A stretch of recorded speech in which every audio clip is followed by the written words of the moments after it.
Lamptey Show. My name's Joey, and this week I'm joined on a bumper pod by Paul. All right, mate. By Neil. Hello. By Ed. Hi, mate. And by Laurie. All right, Joey. It's the power of five. Moments of the week, ladies and gentlemen. Neil, I'm going to throw to you first.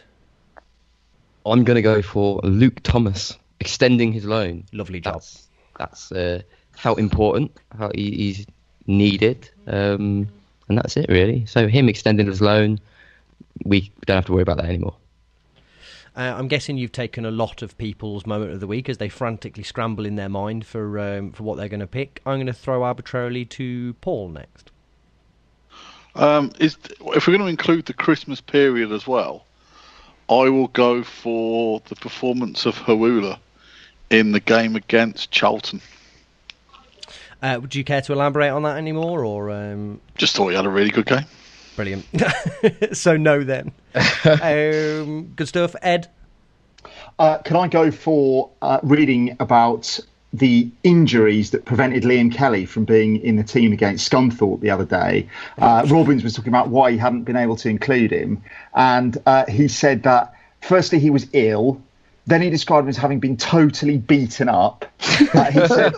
He said he had stitches to his eye last week, then went over on his ankle, and someone landed on him. He played through that, but he's been ill and not been able to sleep.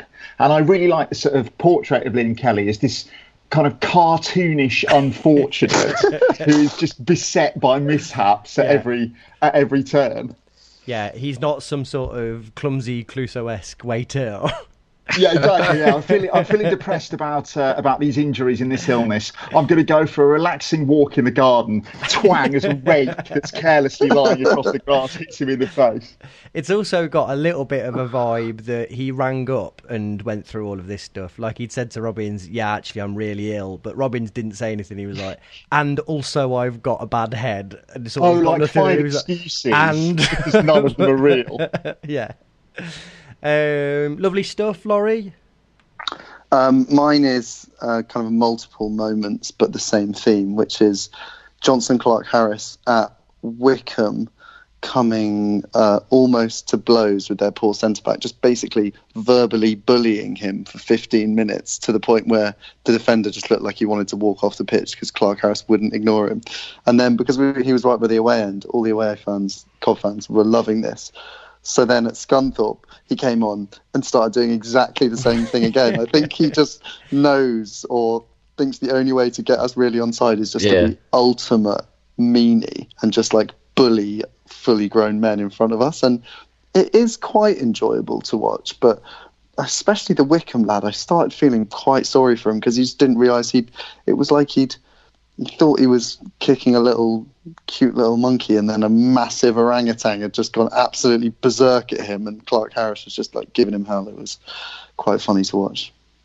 I want to actually mention a Johnson Clark-Harris related moment of the week, which was I watched the game on Saturday on iFollow, and I was texting Ed while it was happening. It turned out that Ed's feed was a little bit ahead of mine, and he just texted and said just JCH with an exclamation mark. And when he did, I looked at the screen and he was backing into a player, and then he just completely threw himself on the floor, and I assumed that's what he had been referring to. And then he sent the clip of what he was referring to, which was him doing a sort of a reasonable amount of hold-up work that was then followed by him just whacking it out of play to one side, but completely inexplicably. He must have seen a ghost where it was just, and it was a really glorious moment of just where you go, oh Jesus Christ.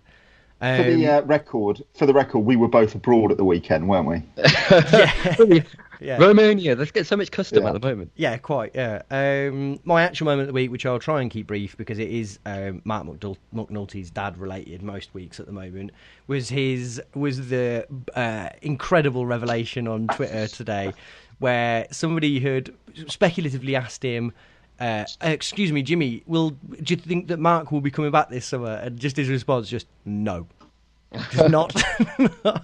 That's killed it. I just was absolutely, as much as well, we can talk about whether it would be good for him to come back or not. If only all transfer speculation could be shut down so comprehensively and quickly. Yeah. And preferably by someone's dad. Yeah, always by the player's dad, just a complete shutdown. I also realised, looking at that tweet, that he was right by where I work, which meant that I could have hung around where he may have been and got to meet him, which I think would be a bit of a dream for me at the moment, given... Oh, he was at Old Trafford, wasn't he? He was, yeah. That's a bit of a kicker, because Thingy wouldn't have on the bench. That's annoying. Yeah, I know, yeah. Poor boy. Right, football. 4 games since the last podcast that we did, which was on the 17th of December, is that right? Something like that. 5, isn't it? Scunthorpe, Wycombe, Shrewsbury. We're not going to talk about Shrewsbury. We'll just sort of throw that in that we haven't done one since then. Let's pretend, for argument's sake, that it's 4, because our pre-match agreement of what we were going to talk about was predicated on 4. Paul, you're going to sort of sum up some of the themes from the 3 wins in a row. Firstly, question to start you off: did they make you happy at all? Oh yeah, I mean, winning always makes me happy, especially winning at Christmas. The joy on everyone's faces as they come to the game on Boxing Day wearing their new clothes, steaming warm. It's like we went into work in our office, everyone looks their smartest in the first week in January when they're wearing their new sort of winter Christmas clothes before they wear them on site, and they look like their normal haggard selves by April.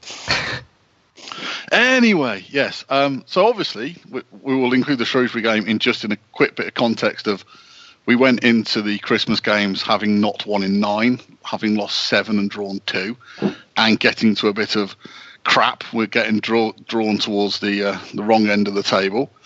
And then we played 3 of the teams that we'd beat during our 5-match winning run in Charlton, Southend and Wycombe. We decided to make some changes to the team. So Doyle continued his sort of role out of the team, being either injured or subbed. Hawula came in up front for JCH. And as I said earlier, looked really impressive against Charlton. Just made really nice moves. Just looked like a striker who wanted to try and score goals, which obviously he did. Sterling came back in at right back, having sort of been a bit in and out and a bit injured. And again, looked like the player that we all hoped he would at the start of the season. Because let's face it, he's too good for League One. He's way too good for League One. And every time we see him now, it's just a case of, shit, why is our right back our best player? Other than that, I think Thomas got injured. So we played, is it Zane Westbrook? Yep. And he looked like he was Tom Bayliss's younger twinner brother, which was a bit off-putting when they were playing on the right wing and right next to each other because you couldn't work out who was who. Apart from, I wish someone had pointed this out during the game, one of them was wearing bright pink boots. Green. It was a bit of a go. Was it bright green? Yes, that's how I made the difference. And at the start of the season, I bitched about the fact that we have dark blue numbers on a sky blue shirt. And no one took me seriously. But surely everyone was bitching at that point where it's like, who the chuff is who? But yeah, he looks rather neat. And I think, obviously, he is a replacement. Someone asked a question not that long ago, is Westbrook a replacement for Bayliss? And the answer to that question is yes. And he looks really neat and tidy. As I said, Hawula played well. Bayliss scored after a nice run from Luke Thomas against one of the teams we beat. Was it Charlton? Charlton, it was the winner against Charlton. And that's before Luke Thomas did his sort of Owen Farrell rugby tackle, wasn't it? Where I know it looked a really serious injury, but you actually watch how he got injured. It was quite a bad foul, which the referee sort of played on with. It was quite an odd decision by the referee because Thomas just took the player out. He didn't even look at the ball. He just proper body slammed him. And you could tell instantly because so much power went through Luke Thomas's body because he just basically stood there and acted a bit like a door. It was a bit odd. So, yeah, just rambling now. But, yeah, we played really well for at least 10, 15 minutes in all of those 3 games and probably deserved to win all 3. But also, being Cov, we probably could have drawn or lost them as well because... You know, we give other team chances, but that's why we have Lee Burge, who's just our second best player at the moment, keeping us in it with last-minute saves. At least against Southend, he made a last-minute save, which could have gone anywhere. So, yeah. Yay! For us, winning 3 on the bounce. Do you think that it is proof of the randomness of football? So do you think that the 3 wins bore reasonable resemblance to the preceding games that we'd lost or drawn? Or are you underselling the differences that happened that made us win? Okay, very simply, Charlton played 4-1-2-1, and it really suited our 4-4-2. And basically, because they weren't very good at football, them having 4 players in the centre of the park didn't help them at all. But it did mean that when Sterling got the ball, because they didn't have a left winger, he had all the time in the world to get up and down the pitch. And him and Luke Thomas really sort of had so much time and space that Charlton's system played completely into our hands.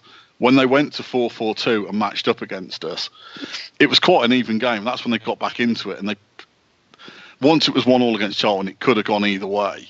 We happened to have scored the second. It wouldn't have surprised anyone if Charlton had scored a second at that point, because when they went 4-4-2. Southend, they came for a draw. They played 4-5-1. Again, once we took the lead and they went to 2 up front, it was actually quite a good game of football at that point, and Southend came into it. Again, they had their chances, but I think Southend's... They did. Towards the end, they did. They didn't have sort of hundreds of chances, but they had their chances. The thing with Southend is they weren't that good. But if they'd have tried to beat us from the offset, if they'd gone in with 4-4-2 from kickoff, they probably would have had a chance, because we didn't have a right winger. We didn't have anything in that game, did we? We had Shippers on the left, who was putting in one of his Shippers performances, which Ed will get onto later of why Shipley isn't possibly having the best of seasons.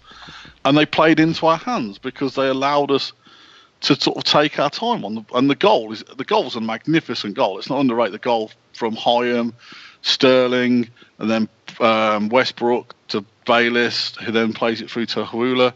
But other than that, in the second half, we didn't really look like doing anything, but we didn't need to because Southend were never going to score. Neil, give me some Southend chat.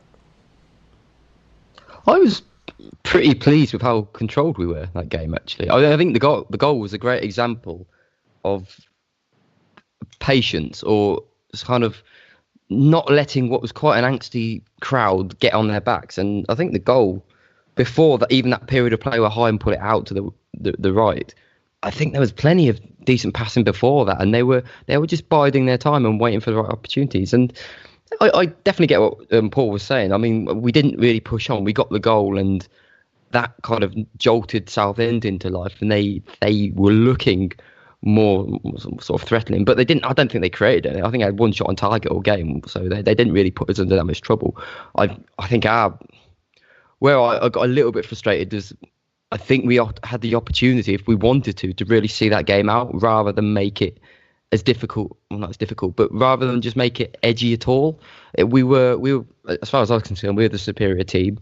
We got a deserved lead. We were just patient. We got it, and then really we could have finished them off. I think we were the better side. We had better players, and we could have done something about it, and we didn't, which is probably my only frustration. But all told, I thought it was a fairly straightforward victory. We earned it. We worked hard, and I guess there was probably some nerves in there. The fact that we'd only won once in maybe 9 games or whatever it was, so they weren't quite sort of flowing in their familiar sense up to that point. But it was quite a nice little building block, I thought. So it's the first time I've been to a home game this season, for shame, but it did strike me that it was a game that Southend lost rather than a game that we won. And I agree with Paul. I think the main thing was that Southend sat back and invited us on, and then didn't really come back out until it was far too late. But if that was the case, for someone, from the point of view of someone who's not been to the Rico as often this season, are they the only team to have done that, or are they the only games that we've won is where that's happened, Neil, or why was that different to some of the other home games that we've not won? I think the way I've seen it with our home games is we pretty much, the majority of the first half, we have been the superior team, and then as it moves into the second half, there's something that has triggered maybe a difference in style or play, and then the other teams have come back at us, and that's kind of been the thread throughout the season as far as I've seen. I'm guessing Southend for 10. I don't even know where they are in the season. They're doing all right, and they're about mid-table. They didn't strike me as a particularly good team, and maybe they just didn't quite have the wherewithal to turn it around, or they just weren't feeling it. They probably weren't on it that game. But I think basically this season, I think we've been pretty dominant in most games, but not for the entire 90 minutes, and that's where we've kind of struggled. We've had periods, and usually in the first half where we've been had the upper hand, and then we've moved into the second half. And whether the pressure of having to either see the game out or we've inexplicably conceded and then had to force it has changed our style. I don't know, but that's my assessment so far. I think also it's ideas. We run out of ideas relatively quickly. The difference in the last couple of games is Sterling being on the pitch and having more of an idea and not panicking. And you saw, especially for the goal against Southend, was what he did was sort of really good in the way he just took the ball out and controlled it and didn't panic and didn't. He has an ability. He has quite a slow, loping run, and you keep thinking, oh, he's not doing anything, and then suddenly it's all run at the right pace. He doesn't panic, and I know we're all big fan of Luke Thomas on this particular pod.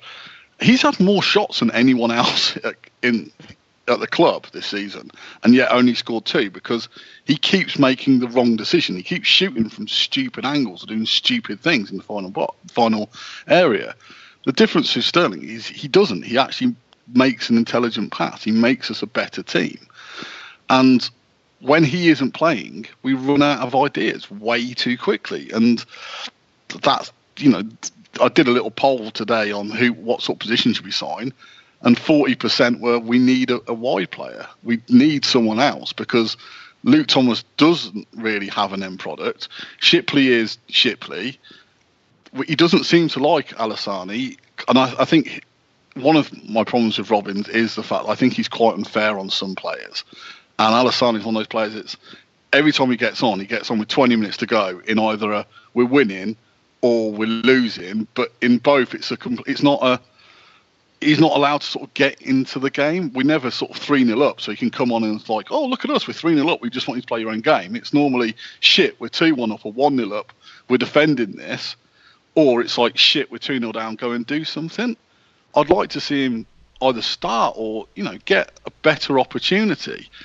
I've seen people sort of writing him off, like, oh, he's too lightweight. And it's like, well, we don't really know. It's the same with Hawula. Hawula scored 2 in 2. But I think I wouldn't be surprised if he's dropped for Saturday's game against Wimbledon and JCH is back in after his performance, which I understand was a good performance at the weekend. But, Hawula's had his chance. He scored twice. I said he had a really good game and he had a quieter game against Southend, but still scored the winner. Yet he's going to be out the team. We're just still lacking up front. No, Laurie doesn't really agree that we need another striker, but I'd snap someone's hands off if they gave us if we had the opportunity to bring in a decent striker, and I don't mean McNulty, I mean a sort of better version of JCH. I'd snap their hands off. Well, I'll speak to the relevant dads and see whether we can make it happen.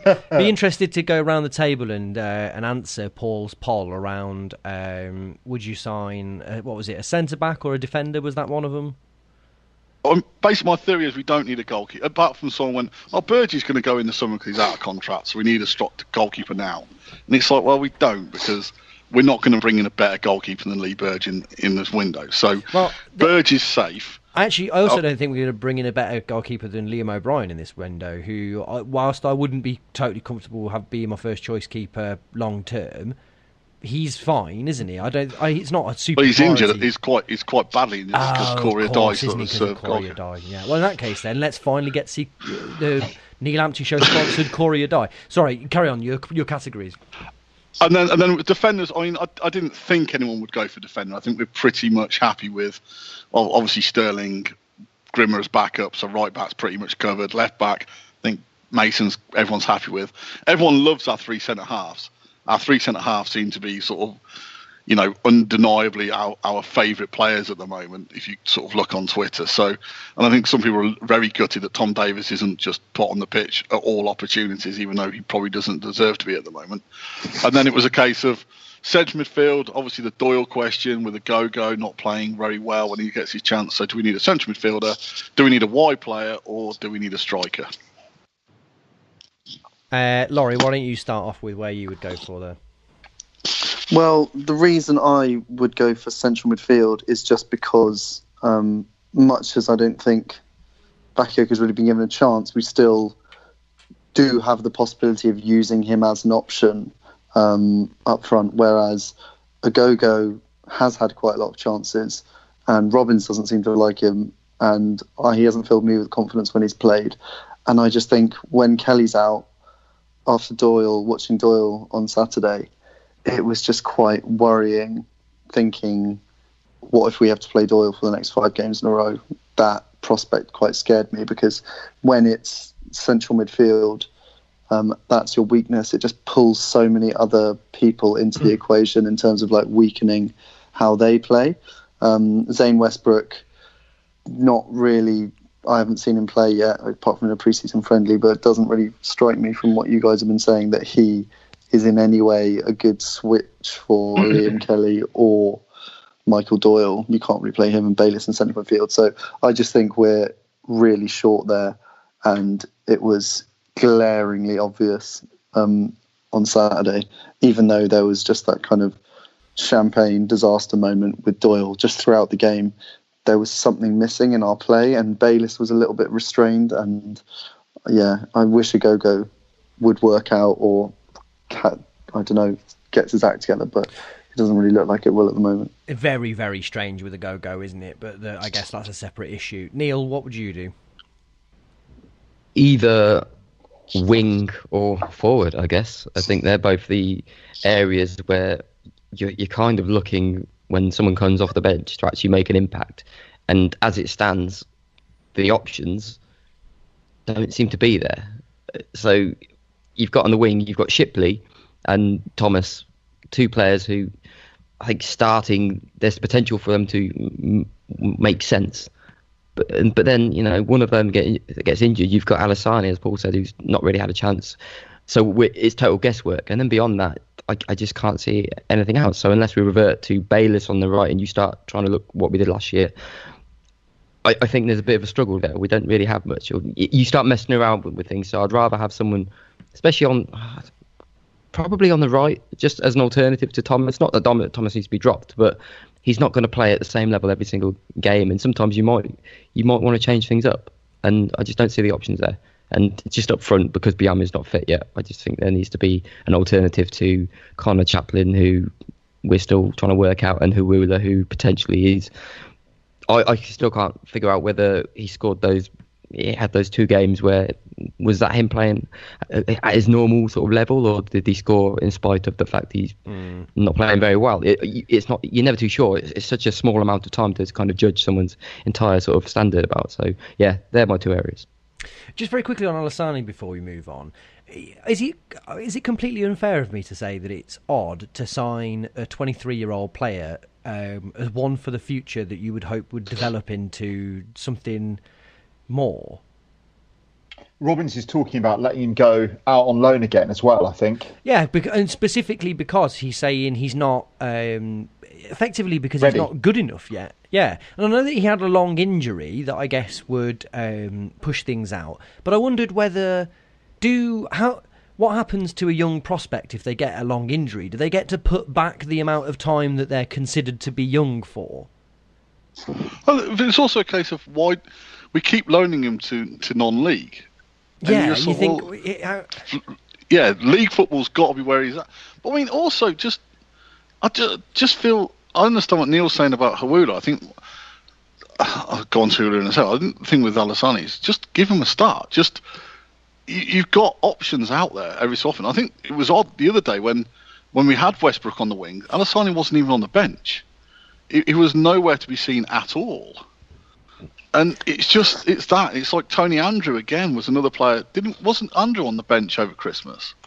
He was for one game, I think, maybe against Charlton, and then he was gone again. And then you look at the bench on Saturday when we're 2-0 down, and we've got a right back, a left back, and a centre half on the bench, and JCH at front, and that's it. We've got no one else on, we've got on Alassane on the bench, but it's a bit, I don't know, the whole bench thing is a bit odd. In answer to Hawula, I thought he had a really good game against Charlton. I thought his movement, he kept doing that thing what I really like from strikers, is he'd knock the ball wide and then he'd run into the box.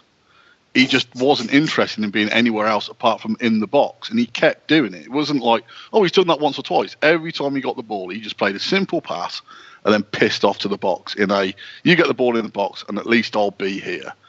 And I haven't seen a striker do that for a while.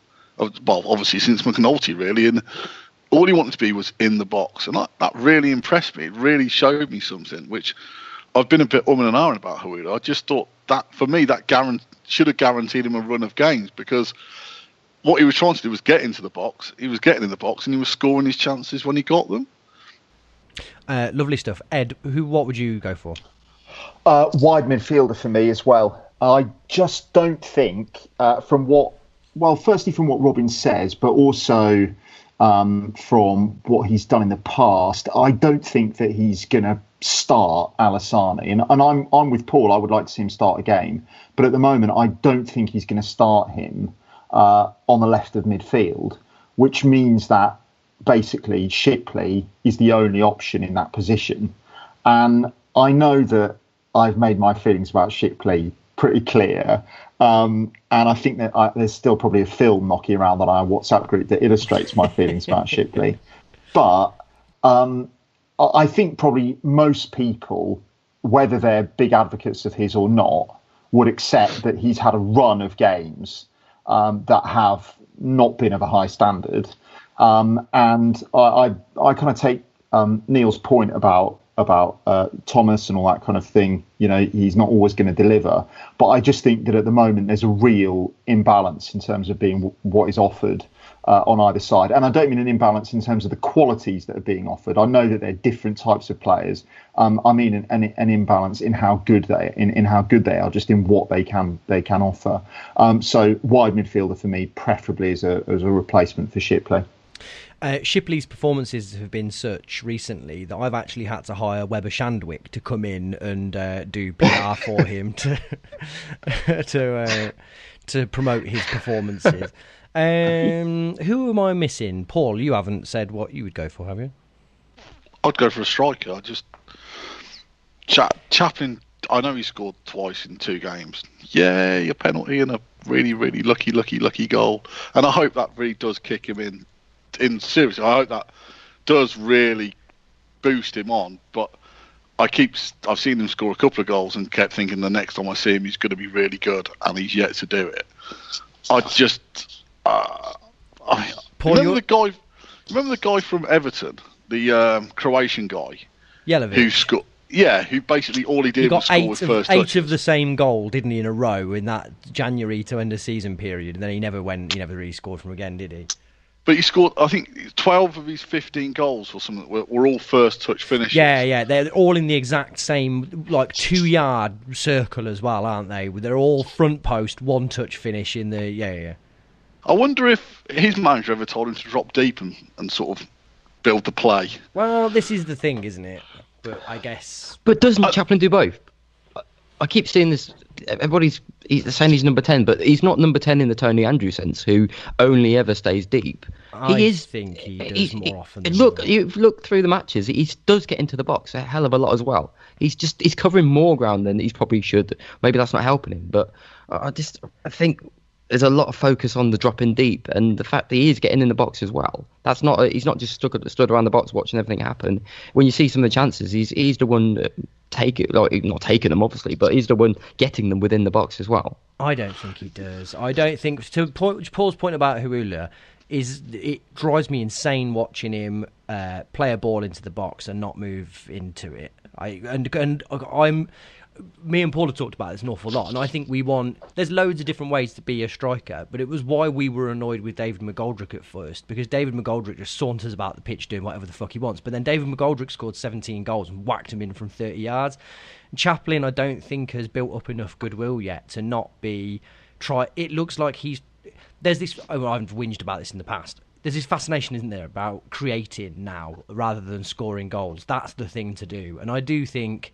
It does look to me like he's acting, and I think this is against something I'd said in the past, it does look to me like he's acting under instructions to try and make the play, and he's putting less of an emphasis on getting in the box. But that said, he did score a header from 3 yards, so it's possible that I'm talking about... But it's not even that. I think my point is that how many has he missed? And this is a terrible argument because he's missing everything, but he's missed a hell of a lot of chances where he's... Possibly, going through. He's the only one heading towards the keeper. He's the one with the chance. I mean, he had one that was against Southend where it came to him. It was from a free kick, so that doesn't quite count. But he is missing a hell of a lot of chances where he's in the box. He's the last man. He's the one who should be putting it away, and he's not doing it. So, but Neil, do you think that's declined? I think the frequency with which he's missing good chances has declined since he came in. So I think when he started out, he was missing more good chances than he is now. I'm very concerned that I'm trying to argue a point without having kind of the data. I agree. Mine's purely I don't know this for sure. Mine's purely pessimistic as well. Because I know you guys, you have your thoughts, and there's been a lot of talk about him playing this number 10 role, and there's a big risk here of me trying to just subvert that and looking at the alternatives. But I can't help but now watching to see how many times he does get into the box. And it is happening. It's not like he's not getting in. And I think my issue mainly is that he is trying to do too much. So in those opportunities where you do want him in the box, maybe he's the one who's actually tried to set up to start with, and that's where there's some sort of conflict here. Maybe that's what's going on, where you just want him to focus his attentions on just one thing, and then he won't have to. Maybe he won't be knackered by the time he's got into the box or something as daft as that. I don't know. Can I ask quite a possibly inflammatory question? And I'm not even... I'm just going to ask it. Ed, I'm going to ask you to give me this one. If it was Bakayoko putting in these performances, do you think there'd be the level of analysis and scrutiny, or do you think a lot of people would just be saying he was rubbish? I think these hypotheticals are always difficult to answer, aren't they? There was a lot of scepticism about Bakayoko pretty much on the day that he signed the contract, wasn't there? There were already people saying, oh, this isn't a great signing. There was a lot of chat from Warsaw fans and all that sort of stuff saying that he wasn't a particularly good player. They weren't unhappy that he was leaving and all that kind of thing. And so, in a way, the kind of narrative was set up that he was not going to be a particularly good player, and that was going to be the case. Whereas there was quite a lot of hype, wasn't there, around Chaplin when he arrived. I remember, and I can't remember, like Neil, I can't remember the details, but I seem to remember Laurie saying that he would be surprised if we didn't sell Chaplin for at least 40 million. Have I got that right, Laurie? I can't remember exactly. That's about right. Yeah, I remember that. Yeah, yeah. You were certainly pretty excited, and so I still am. that's good. You sound it as well. That was lovely. I think you're right. I think that there might not be this amount of analysis and scrutiny about it, and people saying, "Oh, is it because he's sort of dropping deep, and is it this?" People might just well be saying, "Well, he's not a particularly good player." And at the moment, I mean, that's the kind of debate, isn't it, that we've been having constantly? Is he a good player who's underperforming, or is he a pretty average player who slightly underperformed when he first arrived? I think that's the thing. I think going back to Neil's thing, one of my issues with him dropping deep is I just don't think he's particularly good at it. I just don't think that's his skill. And it just seems a bit of a waste when he's dropping deep and giving the ball away. Which if he was dropping deep and was really integral to the way we play and made us really good, I wouldn't care less. The fact is, I just don't think he's that good at it. The other thing is, when he gets into the box, he does this quite a lot, and it's really infuriating, is when he gets into the box and the ball's out wide, he'll pull back to the penalty spot, which is fine, but quite a lot of the time, and it happened against Southend, it's like straight away as it happened, me and Joey discussed it, was the ball the strike, I think it was JCH was on the ball, and the ball for him was to cross it, was to hit it hard and low, exactly the way that Luton scored against us. It was in that position, hit it hard and low in front of the keeper, and you tap that in. That's an easy goal. You're 5 yards out. You can't, you can miss, but it's unlikely you're going to miss. That's where, and I understand he did the same on Saturday, where he's put the ball up wide, and then it's just like, well, I don't think Chaplin's decision making is particularly good, and it hasn't been particularly good for a while, which is why I don't think he's scoring goals. I think he makes the wrong decision, and the chance he missed against Southend, it was bad technique. It was a bad decision of the technique he chose to try and strike that ball, and a couple of the misses he had, it wasn't a case of like, oh yeah, players just it was bad technique. And in terms of his chances, I mean, he's had in the games he's played, he's had 37 chances, which is, according to the BBC, which is one less than Johnson Clark Harris. It's a lot more than Hawula, but Hawula's got 60% of his chances on target. He scored 5 goals, all from open play. And then underneath that, as I said, Luke Thomas has had 44 shots, 50% have been on target. I think it's just, for me, I just frustrated that Chaplin just seems almost... someone said to me, it's like, there's no point in discussing Chaplin because Chaplin's going to play. Chaplin's going to start 90% of the games between now and the end of the season. It's almost a moot point because he's been playing badly recently. He's still in the first team. He's scored a couple of goals. He's going to be in the first team. He is our first choice striker. The question is, and how do we get the best out of him? Now, he played him alongside Hawula, and Hawula got pulled off after 45 minutes. It's a case of, is it JCH? Well, JCH is on the bench for a reason that he's not playing particularly well either at the moment. And he's always been a striker who blows hot and cold. So, do we have the striker at the club? Biamu's out possibly till the summer. Bakayoko might not return till February, March, depending on his injury. At the moment, we've only got the 3 strikers we've got.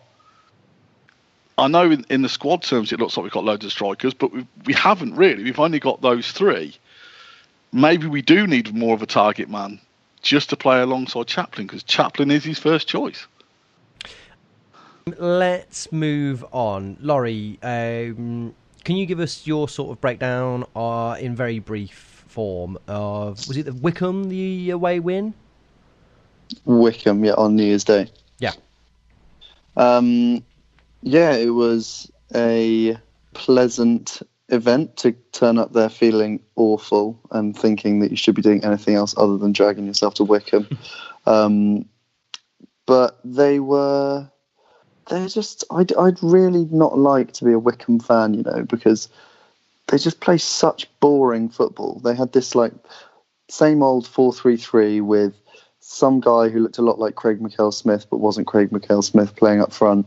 They kept a lot of the ball at the start of the first half, but we gradually realised that they had no ideas whatsoever.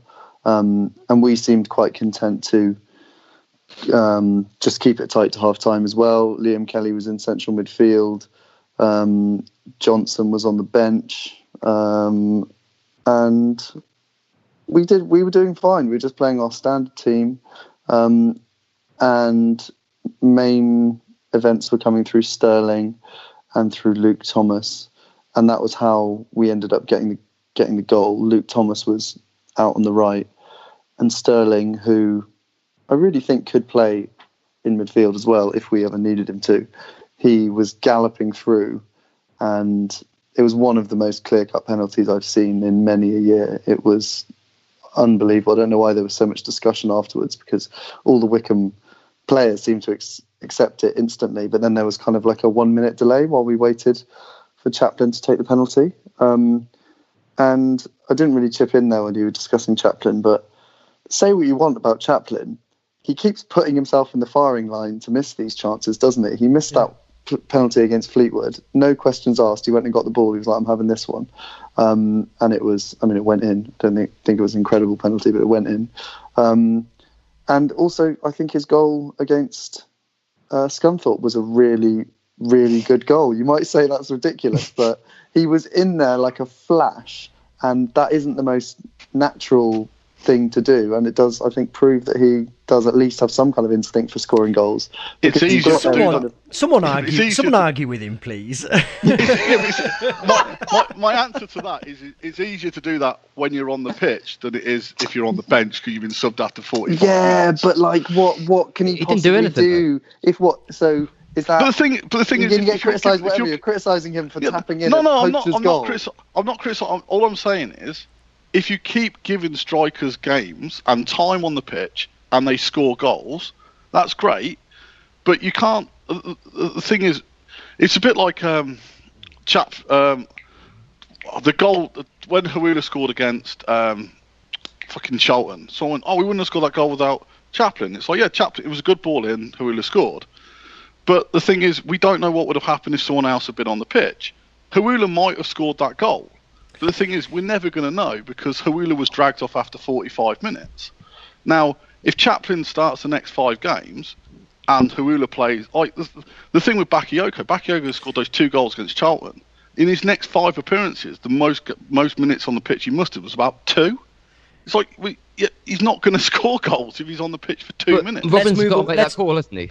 Just to say, like, you've got as a manager, he's got to make that call. If Hawula doesn't do anything for 45 minutes and Chaplin's at least putting himself into the position to do something, it doesn't seem to make any sense at all to take off the guy who's at least involved in the match, does it? Let's move away from the Hawula, Chaplin, Bakayoko. Sorry. You're absolutely fine. No, that was Laurie's fault for describing it as a really, really good goal. Thank you. That was the point that I wanted to make sure that we covered here. Ed, can you deconstruct that sentence in a bit more detail, please? Because it was completely outrageous, wasn't it? And I'll tell you, the reason that I didn't react was that Lawrence is such a subtle ironist that I was waiting and trying to sort of unpick it, and I was thinking, there must be like layers of irony that are going on here that I'm just not getting. Like, this is sort of there's a kind of contemporary art phenomenon that's going on here. I'm looking at it. People are telling me there's something there, but I can't see it. But no, I'm glad that you agreed that was completely outrageous and almost a provocation. I mean, it's one of the craziest things I've heard in a long time. Ed, can you just talk us through the goal for a second so that even blind people can realise how poor an observation that is from Laurie's part? I mean, I'm actually struggling to even remember it beyond the immediate finish. What was the... I remember it.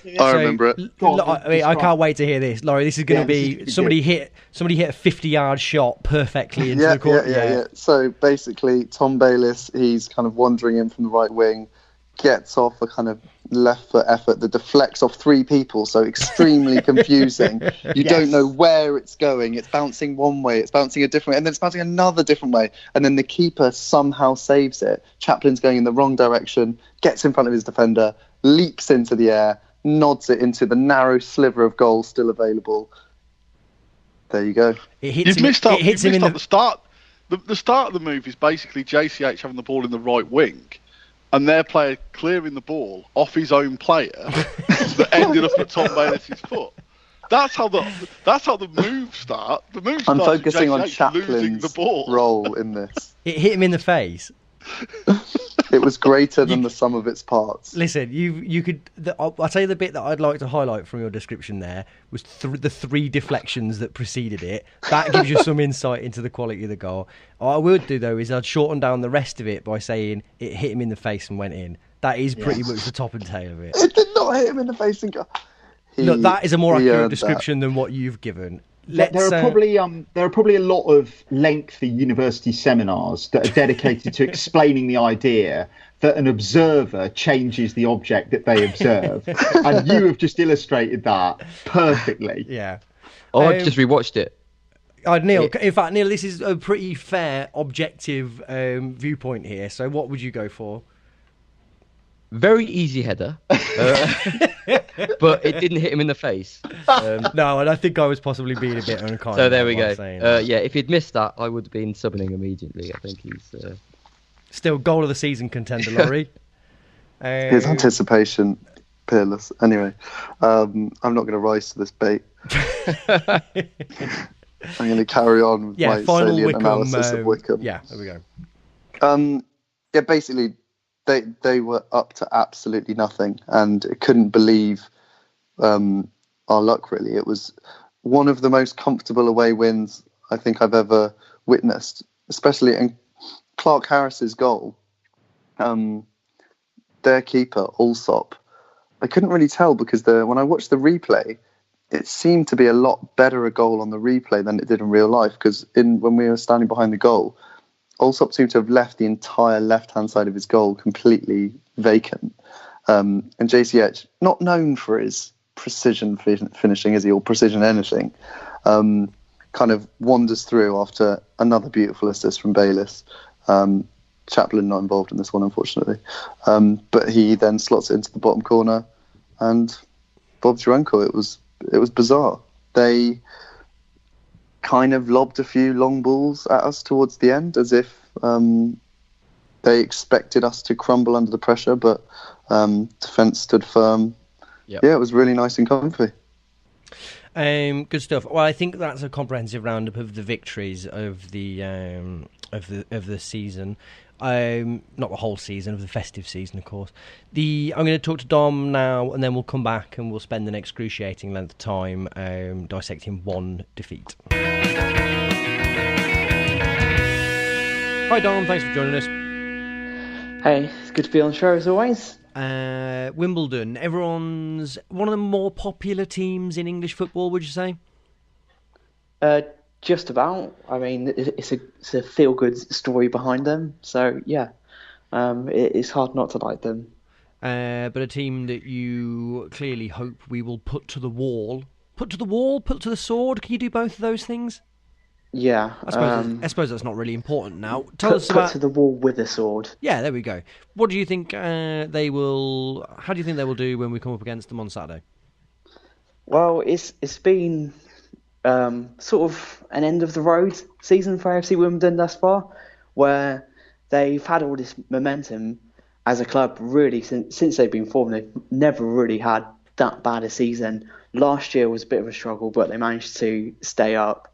And this year it just looks like they don't really have enough money to sustain being a League One club, and they don't have too many good players on their books.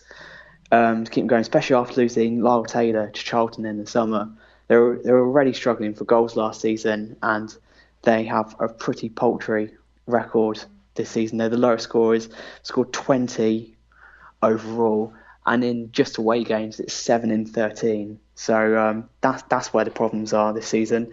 They sacked Neil Ardley back in November, and they replaced him with Waddy Downs, who is was a part of that crazy gang team at Wimbledon, I've read. And he's only really had one experience as a manager, which was a pretty poor spell at Brentford about 15 years ago. So it doesn't exactly fill you with confidence that they're going to stay up, especially 5 points drift at the bottom. Results have proved a little bit under Waddy Downs. They picked up a couple of wins. They knocked Fleetwood out the FA Cup on Saturday, but it looks like a very big task for them to stay up based on the squad they have. And tell us more about that squad. So with two sort of key strikers injured at the moment, James Hansen, who isn't the biggest goal threat, but he's absolutely massive. He's sort of 6'5". He just wins every header. Basically, he's out injured at the moment. We also had Joe Pygott, who is scoring at a reasonable rate for them. He's still their top scorer this season. He looks likely that he'll be out injured for this game too. So that's obviously a big blow for them. But at the moment, they've got Kwesi Appiah, who has had a very interesting career. I think I mentioned this last time. He sort of went from non-league to Crystal Palace's sort of under-23 teams, got into the Ghana squad for an African Cup of Nations quite a few years ago after sort of a couple of decent loan spells in sort of non-league and League Two, which seemed strange. Did fairly well for Ghana, to be honest. But his career has been absolutely blighted by injuries in recent years. He used to be a very, very quick player, and that's obviously been affected by the injuries, but he's got quite good upper body strength, and he has an absolutely lethal shot, and he scored just some really good goals this season from range or in the area. So he's the man in form for them up front. Out wide, they've got Andy Bartram and Mitch Pinnock, who are reasonable wingers at this level. Bartram is quite quick. He's also sort of, I don't know quite how to describe him. He's sort of a very sort of evasive presence on the ball. He looks very much sort of a live wire presence and always seems to catch the eye whenever I see him come up against us. And then Mitch Pinnock, who's sort of been in and out of the team, but he's come from non-league over the summer, so it's not too much of a surprise. He's contributed a few good goals and assists, quite a direct winger, got a decent delivery on him. And then sort of the main story of Wally Downs' reign thus far has sort of been to move away from the Liam Trotter, Tom Sawers midfield partnership, who really were just two big central midfielders who went around kicking opponents and sort of trying to help impose themselves on games, trying to evolve the team slightly. So at the moment, we've got Anthony Hartigan, who is a youth team product, reasonable technical midfielder, along with Anthony Wordsworth, who's a bit of a lower league stalwart, got a very good free kick on him. And then at the back, they are a bit of a mess. Sort of in terms of consistency of selection, they're on their third different goalkeeper of the season. They've gone through centre-back after centre-back. Ross McDonald had a little bit of run in the team. He went out, and at the moment, sort of they've got a youth team player who's come in, and from watching on the highlights, he looks to be struggling a bit with League One football. So that looks to be the area to target as ever. What were you surprised to see that Rob McDonald has dropped out of that side? I just thought he was worth retaining personally. Yeah, I mean certainly as a third or fourth choice centre back, if you look at considering that basically all of our centre backs seem to pick up niggly injuries here and there, it seems a reasonable shout to have a fourth centre back in there. Did seem that he lost confidence quite badly towards the end of last season for whatever reason, and he was sort of a shadow of the player he was at the start of last season. But as a left footer as well,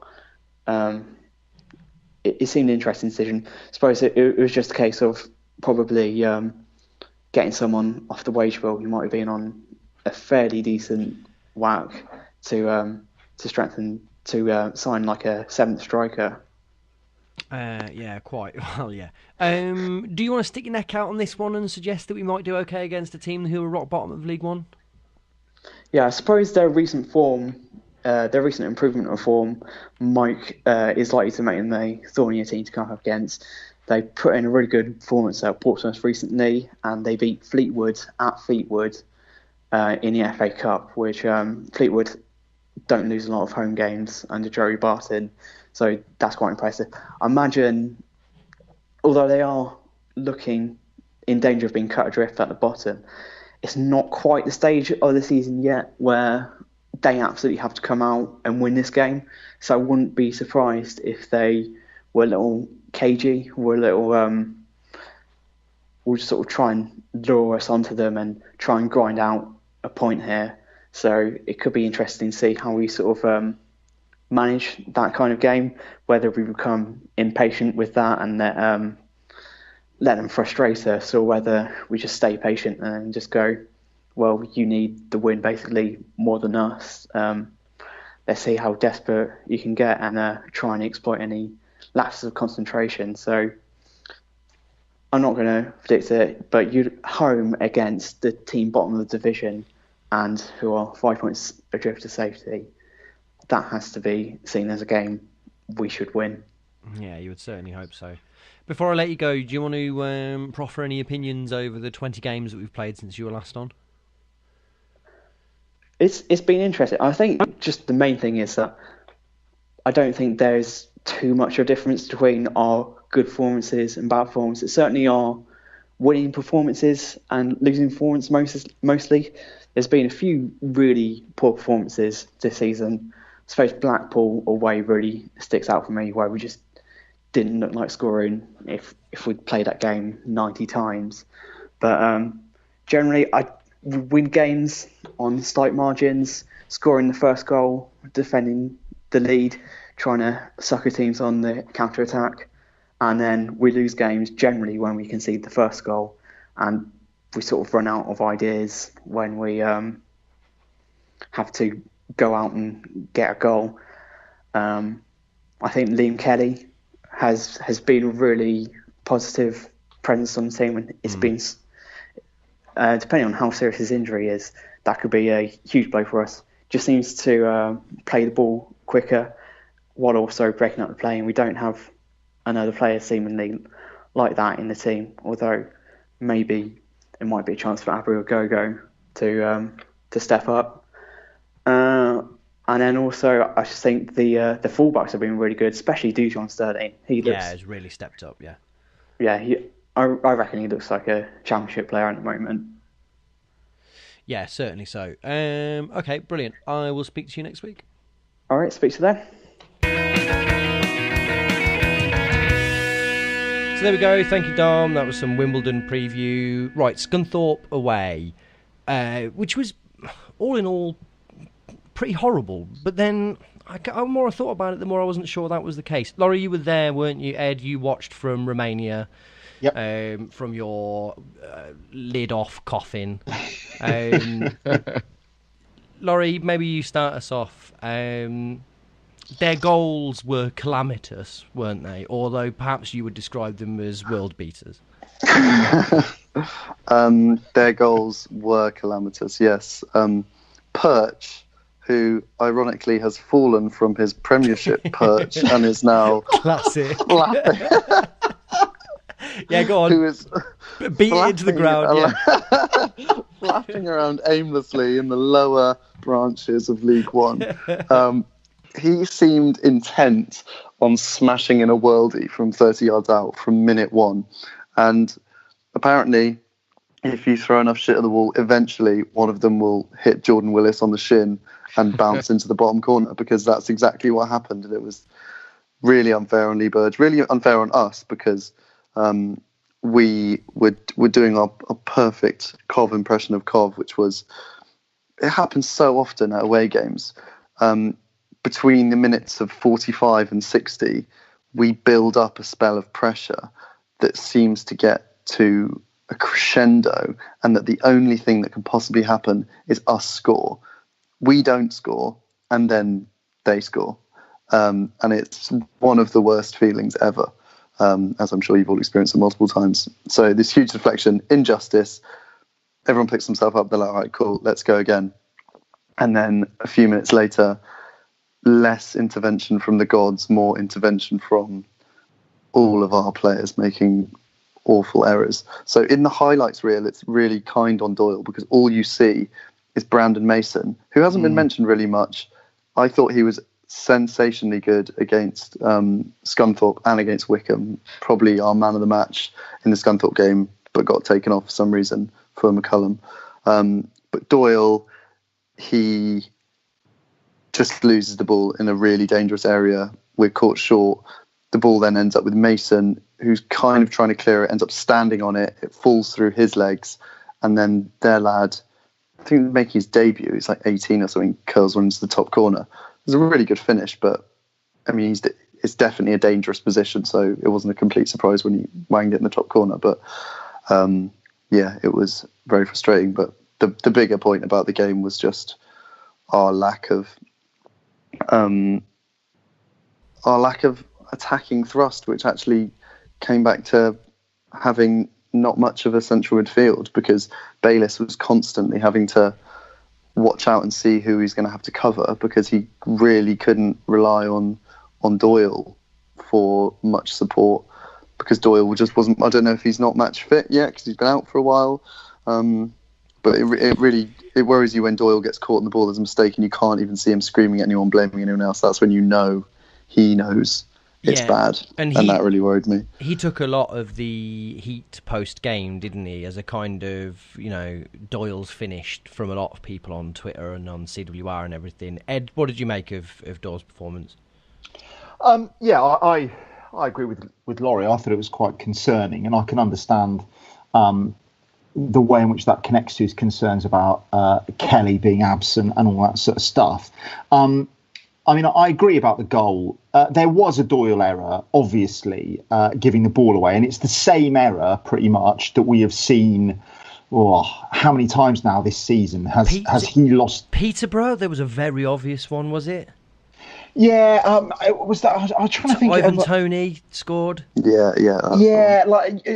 And losing possession, giving the ball away in areas where we're really, really vulnerable to a quick counter attack, and we're not together. I mean, the caveat on that, isn't it, with reference to the Scunthorpe one, is that there was more than one opportunity for that situation to be sorted out, and it was actually a sort of catalogue of errors that was initiated by Doyle, but there were other opportunities to sort of tidy it up. I mean, I thought that was fairly emblematic of the first 70 minutes of that performance, which was so flat. And I think this relates, Joey, to what you were saying earlier when you were asking about the kind of 3 victories over Christmas and whether they had been similar kind of performances to the games before that had been lost and all that sort of thing. Is that it's pretty clear, isn't it? I think at the moment, and this is not suggesting what we're going to be like for the rest of the season, just at the moment, that we are a team that is capable of playing pretty indifferently, not just from game to game, but within games. Because in that game, the first 70 minutes, as Laurie says, we offered very little. And it was only when the game was pretty much out of reach that we reacted to that in any sort of meaningful way. And I think that these sorts of runs of losses and defeats and all that kind of stuff are pretty accurately indicative of what we are as a team at the moment. Neil, we've touched on it briefly, but the Sterling has really come out of this festive period smelling of roses, hasn't he? What's happened there? I think it's beyond just the festive period. I think he's grew into the season after what was a very tentative start from him. I just think he showed signs of being a young player, not really sure of himself early on in the season. And it took a bit of a kick up the arse, a bit of a resurgence, a bit of belief. And then suddenly he just strikes me as a player who thinks he's better than the players around him now, which is a really good thing. I mean, he knows he's from Chelsea. He's now playing in a way where he has full sort of control of the ball when it comes to him. He's got this sort of sticky feet syndrome where you kind of think it's getting away from him, but then next thing you know, he's doing a little drag back, and he's not having to concern himself with all the stuff that he was doing. Just the really bog standard simple stuff, which seemed to be an issue for him early on in the season. He's now... That's under his control now. That's just happening as a matter of course. Now he can focus himself on being that creative right back that we had last season with Grimmer. We all wanted to continue that, that sort of thrust from right back this year, and that's why I think there was a lot of disgruntlement around Grimmer not being in the team, because I think he did offer us quite a bit. So when Sterling came in and wasn't playing to the same sort of level, it made sense for there to be some sort of questions around it. What Sterling's done, though, is jolly well pulled his socks up and started performing better than anybody else in the team. So it's just, I think it's pure belief. He now knows, he's now played enough games for him to realise he's better than most players on that pitch. He's better than the opposition, crucially, and he's really kicked on now. So yeah, he's a big player for us, real big player for us. Thinking more generally, and staying with you, Neil, what do you think, given everything that we've talked about with the 3 victories that we've had and all of the defeats and draws that preceded it, and then the Scunthorpe game, what does your template look like for the next sort of 4 or 5 games?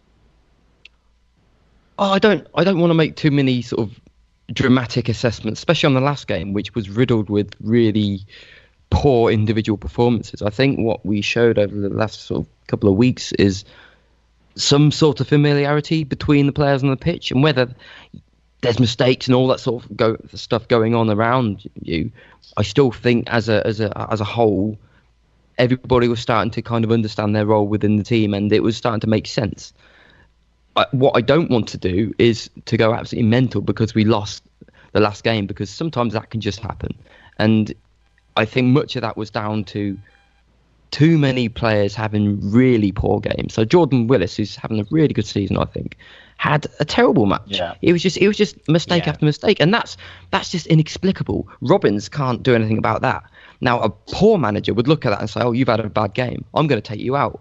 And what does that mean? You then bring in another player. You have to develop this or conjure up this new connection out of nowhere, and you sort of think, can we be brave enough to treat this sort of stuff in isolation? As you say, something was building there. There's actually a cohesion already there. Let's just treat Scunthorpe as a bit of an aberration. Just say, okay, that's happened. It was poor, but let's not go mad about it. That's my hope for the next few games, because I think there's more benefit in sticking with the familiarity. And I think there was Kelly not being in the team didn't help us, because actually in the centre of the team, that's where familiarity is absolute key. So moving him and from that Bayliss sort of connection didn't help anybody. And then you've got what seems like an unfit Doyle taking his place. That's hard work. So if we've got the opportunity to bring Kelly back in and kind of rekindle that relationship there, I'm happy with that. But I just don't want to see too much change, and that even extends to Shipley, who has maybe had a poor period, but I don't know. I just don't want to go messing about with it too much. I would like to see whether we were building something, and that, if we lose the next game and the players play poorly again, the manager's job is to make an assessment. But what I don't want to do is just go mad. Let's calm ourselves. In the interest of fairness, I should admit that Neil was paid to offer that positive opinion about Jordan Shipley by Webber Shandwick as Paul, I want to ask you, to what extent, and I'm almost worried to ask you this, to what extent, bearing in mind that I don't think anything huge changed to cultivate those 3 wins, to what extent were they a blip? I mean, it's hard to say, isn't it? I mean, the lovely stat at the moment is we've got, 38 points, and we've taken 18 of them against 3 teams, and the other 20 teams we've got 20 points out of. Maybe we just... Delicious stat, that, by the way. It is, yeah. Maybe it's just the fact that, as I said, even in those 3 victories, you could make a case for the fact that we edged close games, but also in the games where we didn't win, we lost some close games. I don't think we've had some terrible performances this season. We've played god awful at times. I don't think we've ever really looked absolutely brilliant. I think we're just a above average team. I think I sort of agree with what Neil said. And the problem is we've got players who could, on their day, be awful. And if you have 4 or 5 of them, then you're going to lose because you can't carry that many players. I just think we probably are where we are. I mean, we probably are where we deserve to be. I mean, the frustrating thing is we're only three wins outside the playoffs. We're not that far off. But also, conversely, if we hadn't put those 3 wins together, we'd be 2 points out of the relegation zone. We're just we said this a while ago, a couple of pods ago. It's like we're just a marginal team. We take the lead, we're likely to win. If we go behind, we're more than likely to lose. Other than about 4 teams in this division, you could say that for everyone. I mean, it's quite a close division. There's quite a lot of average players. The question is are we happy with what we've got? I've seen quite a few people doing the thing that I know Neil hates is, if you'd have given us 8 at the start of the season, we'd be happy. And it's like, well, yeah, but we're only 3 wins off the playoffs. Surely that's got to be the aim. Now we're into the season. The target is the playoffs. How do we get that next step up? How do we take those 3 wins? The next 2 games are against teams in the bottom 4, AFC Wimbledon at bottom. We're at home. I think you've got to be looking at that as 3 points. I think if you don't win that game, I think you've got to be going into it disappointed. It's just a question of what do we do if Kelly isn't fit, because he's not going to play Westbrook alongside Bayliss. That's 2 younger centre midfield partnership. He's got to stick with Doyle. Is Doyle just... I don't think anyone said he was past it when we were going on the run where he was integral to us winning. We had questions about whether or not he was giving the ball away, but no one was saying his legs had gone. I think so is were. it just... But anyway, Karen. I don't think... Not to the extent that people were a bit surprised when he missed the game, didn't he? Because he was out the squad. I don't think there wasn't a clamour for him to be dropped when we were winning games, was there? And I think that's the thing. It's like a question of, has he just gone over the hill? Is he just unfit and just out of match fitness? The question is, where is Agogo? Is Agogo injured? He's out of favour, I think, isn't he? Well, I mean, is he out? I mean, it seems odd to be completely out of favour, but I don't know. I just think we are. I just think I can't see us bringing in. We need to bring in a decent left winger and a decent striker because that's what we're badly lacking. I don't think we're going to. I think if we bring someone in, we're going to bring in more youth players, and that whole thing about we've got a young team. We do have a young team. It's obviously a young team. We have quite a few. And our problem this season hasn't been the youngsters. Our problem this season has been the senior pros we've brought in haven't lived up to their billing. Agogo is 29. He's been an issue. The reason he's not in the first team isn't for any of the reason he's not played particularly well. Mason's in the first team because Junior Brown's had a lot of chances and hasn't played particularly well. They're the senior players. The question is, where do we go from here in terms of signings? We need to bring in someone. There isn't a lot of money. Maybe we had a sell-on fee for McNulty if McNulty gets sold. We're still hoping that Callum Wilson might get sold just to bring in a bit of cash. But all we see is us being linked with. We've been linked with the youth player from Villa. I just think we are where we are. I think between now and the day Robbins leaves, we'll go on runs where we win 3 and we lose 3. I think that's the team we are and the team we will be under Robbins. Well, and I'd like to wrap it up on that note. So I've got 2 final-ish questions. Paul, you mentioned before that that question around if you were this, would you have taken this, is something that Neil hates. And with that in mind, I've got a question here from Disco Beetle on Twitter who says, question for the pod, if you were told at the start of the season that by January we would be 8th, would you have been happy? That's a question for Neil.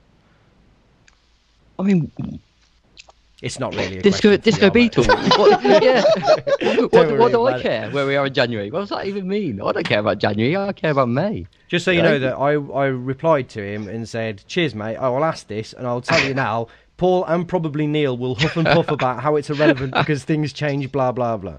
But I think Disco Beetle is a good handle, isn't it? It's not bad, is it? Yeah. I like Disco Beetle, yeah. Final actual question. Paul, I was quite surprised to hear you say that you felt that you sort of thought of us as a team who were in 8th at the moment. I don't feel like we are. I'm quite surprised at how high we are. Does anyone else have any feelings about the statistically and mathematically calculated position that we are at the table based on the results that we've had? It's an outrage. Underperforming. There you go, football opinions apparently. Right, anyone else got any final thoughts before we wrap things up? No, good. Okay, it's been a pleasure talking to you all. Thank you very much, Laurie. Cheers, mate. Remind us again where we can find the blog. For more insight about how good that goal was, thelonelyseason.club. Fabulous. Ed, thank you. Thanks, mate. Thank you, Neil. Thanks so much. Thank you, Paul. Cheers, buddy. And thank you, listener. Bye.